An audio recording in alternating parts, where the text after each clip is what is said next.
Shabbat Shalom. On Tuesday, the UN's humanitarian chief, Tom Fletcher, advanced what amounts to a blood libel against Israel and, by association, Jews. The impact of his words came swiftly. Israel's allies condemned her, advanced calls for sanctions, and walked away from trade negotiations. In Washington, D.C., Yaron and Sarah, a brilliant couple, public servants, dedicated young adults each of us would have been proud to know, were gunned down. It's alleged that the shooters' motives were to bring justice to Gaza. Rabbi Hirsch will address their murder from this pulpit next Shabbat. Yesterday, a UN spokesman provided further details about the figures cited by Tom Fletcher. It was inaccurate. The UN walked back the libelous claim. That's good. But the damage is done. Likely, if you don't follow Israel as closely as I do, you probably never heard that these were fabrications and lies. As we approach Memorial Day, I'm reminded of another false claim, this one from the pen of Mark Twain in his 1899 essay concerning the Jews. He, the Jew, is charged with an unpatriotic disinclination to stand by the flag as a soldier. While this quote might be somewhat obscure, you are more familiar with the sentiment it generated, which has become widespread. Statements like, Jews don't serve. While the origin of this belief might be forgotten, its impact remains. Even though Twain, when corrected, recanted his statement, claiming he was ignorant, like the rest of the Christian world, of the fact that the Jew had a record as a soldier. Having since seen the official statistics, the Jews' patriotism was not merely level with the Christians, but overpassed it. Today, there are approximately 10,000 Jews serving in our country's armed forces. The highest award for military valor, the Medal of Honor, has been awarded to Jews 18 times. There is a long history of Jewish service to our country. Jews fought in militias before the United States of America declared independence, and in every conflict since. You are likely familiar with a letter written by President George Washington to the Hebrew congregation of Newport, in which he wrote regarding the status of Jews, "May the children of the stock of Abraham, who dwell in this land, continue to merit and enjoy the goodwill of the other inhabitants, while every one shall sit in safety under his own vine and fig tree, and there shall be none to make him afraid." This letter, expressing that Jews would be treated as equals in the United States, was addressed to Moses Mendes Satius, a member of one of American Jewish community's most prominent founding families. It was Moses' brother Abraham who started the family tradition of military service in the United States. Following Abraham, members of the Satius family continued serving our country in uniform for generations. Corporal Everett M. Satius Jr. was killed in the Battle of the Bulge and mistakenly buried under a cross in Luxembourg, France. 3 years ago, that cross was changed to a Jewish star. I hope you take pride in hearing about Jewish service to our country. I do. Today, with rising levels of anti-Semitism and the risk that tropes of Jewish disloyalty are resurrected, it is more important than ever that we be proactive in telling the story of Jewish service and patriotism. While the population of Jews currently serving in the military is larger than you probably anticipated, it might seem less because few of us come in contact regularly with Jews in uniform. When we do, we rarely take the time to ask them to share their stories of service. Let me encourage you to get in the habit of asking.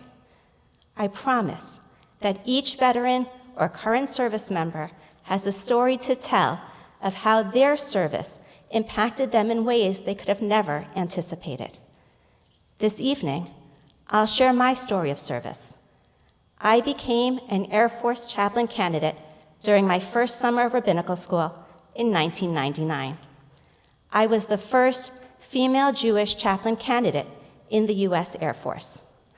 Following my training in Montgomery, Alabama, and a brief stint at McGuire Air Force Base in New Jersey, I served 4 summers at the Air Force Academy in Colorado Springs, Colorado. The Air Force Academy is a beautiful college campus surrounded by the Rocky Mountains. The architectural highlight of the campus is the chapel. In this one building, shaped like the tail of a plane, is an airy Protestant chapel with bright and colorful stained glass, a Catholic chapel designed to allude to early Christianity, which they practiced in secret while hiding out in caves. This space feels intimate, warm, and clandestine. Behind these chapels, and with its own entrance, is the Jewish chapel, built in a round, majestic gold leaf paintings by Shlomo Katz depict flight as described in the Bible. There are other chapels as well to meet the needs of the Muslim, Buddhist, and other religious communities. I loved my summers at the Air Force Academy, supporting basic cadet training. On their first morning at the Academy, basic cadets in process, which includes haircuts, fittings for uniforms and boots, language testing, health screenings, and more. One station they pass through is the selection of which religion will appear on their dog tags. Ostensibly, the decision they made at that moment would remain with them throughout their military career. Many of us have heard the advice that in the military, it is best to hide our Judaism in case it makes us a target for abuse. Or, one could imagine that in the case of future pilots, if shot down or taken as a prisoner, having Jewish on their dog tags could be a liability. The religious selection station is staffed by a chaplain. I wondered, when 18-year-old cadets were asked their religion by a broad Southern Baptist minister, might they be afraid to claim Jewish? Therefore, each year, I took that post and introduced myself to each cadet as Rabbi Kaplowitz, sending the message that they are safe here as Jews. I wish I could have guaranteed their safety, but I couldn't. You might remember the news from 2005. There was overt evangelizing taking place at the Academy, creating an atmosphere that promoted Christianity and demeaned other religions.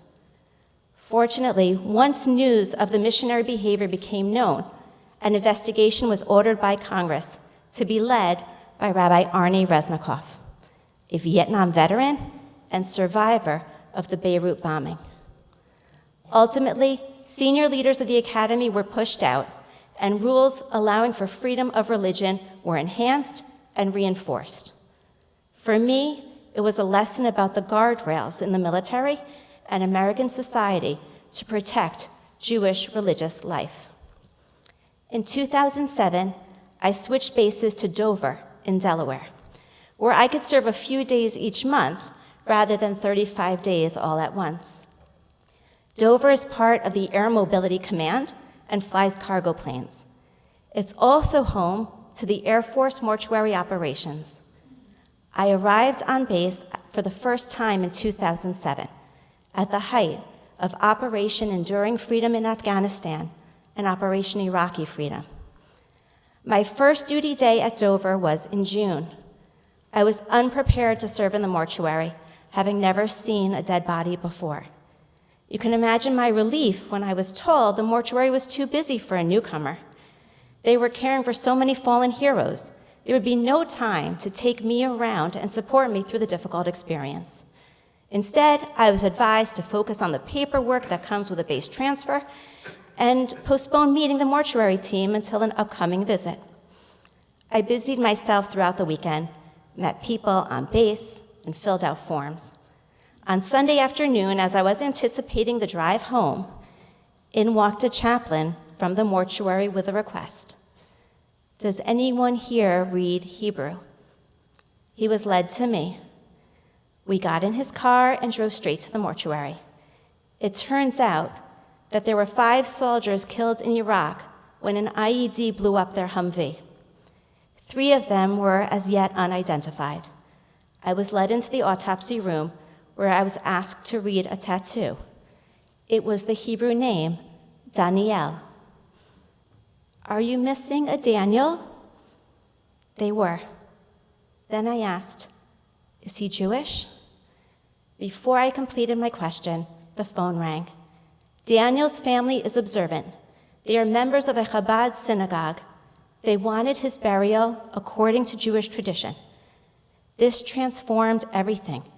It meant I was in charge over the operations from this point on. Autopsies use a lot of water to wash away blood. Judaism demands that blood be buried with the body. Despite having never seen an autopsy before, I changed the procedure. No more water, and all the blood was to be collected and buried with him. I then went to the personal effects room. I collected his uniform with blood, cleaned dog tags and ID cards. These clothes and the now-stained towels would also be buried with him. Fallen heroes are most often embalmed and prepared for burial in dress uniform. I spoke to the funeral director to ensure nothing extraneous was placed inside the casket. I informed her that a formal uniform, ribbons, and medals would have to be sent separately. When everything was addressed and in order for my first fallen hero, Daniel, I sat alongside him and read from the book of Psalms, praying that his soul make its way to heaven. The following day, another Jewish chaplain would be on base. I would be back at my desk on Long Island at work as a civilian. Between 2007 and 2010, each time a Jewish fallen hero or civilian was killed in Iraq or Afghanistan and scheduled to land at Dover, I received a phone call telling me to arrive on base in time for the dignified transfer. The dignified transfer is a solemn ritual conducted by the mortuary's honor guard. The chaplain, along with the general officer and the base commander, silently march into the plane that has been prepared with flag-draped transfer cases. There is only one voice heard during the ceremony, that of the chaplain. The chaplain calls the team for prayer and delivers a prayer specifically written for this flight. My prayers included honoring and remembering the service of these fallen heroes, comfort for their families, appreciation for the pilots and crew who transported this precious delivery home to us, and I always concluded with a prayer for peace. In 2009, President Barack Obama reopened Dover Air Force Base to the media and the families of the fallen. Now, when I received a call for a dignified transfer, my duty did not begin on the flight line. Rather, it started by meeting with families in the base chapel office. One night, I met 2 families, the parents and brother of a young officer and Air Force Academy graduate, and the mother and best friend of a civilian from Brooklyn, working on a military contract in Afghanistan. This young woman and middle-aged man bonded in Kandahar over being Jewish. Finding similarities so far from home was a comfort. They spent their days and traveled outside of the base together. That's where they came under attack and were killed. Meeting with the families, caring for them while they were in shock, pairing their stories of their loved ones to the names and bodies I would be ministering to, made this work that much more meaningful and painful. On Memorial Day in 2008, driving back to Long Island from Dover and listening to NPR, I heard the story of a journalist who had been embedded with the Army in Iraq 1 year prior. She spoke about this playful group of soldiers she had met. She enjoyed spending time with them on base, traveling with them outside the wire, and experiencing the war from their perspective. She went on to describe how 11 months earlier, wanting to submit a story, she didn't go with these men in the armored personnel carrier, but stayed back at the base. Hours later, waiting for their return, she learned that their transport had hit an IED, and 5 of them had died. I pieced together from her story. She was one of the last people to see Daniel, my first fallen hero, the one whose tattoo I read and identified, alive. She described Daniel so vividly, just as he is depicted in the subsequent articles I've read and in the videos in which his mother tells of the life he lived.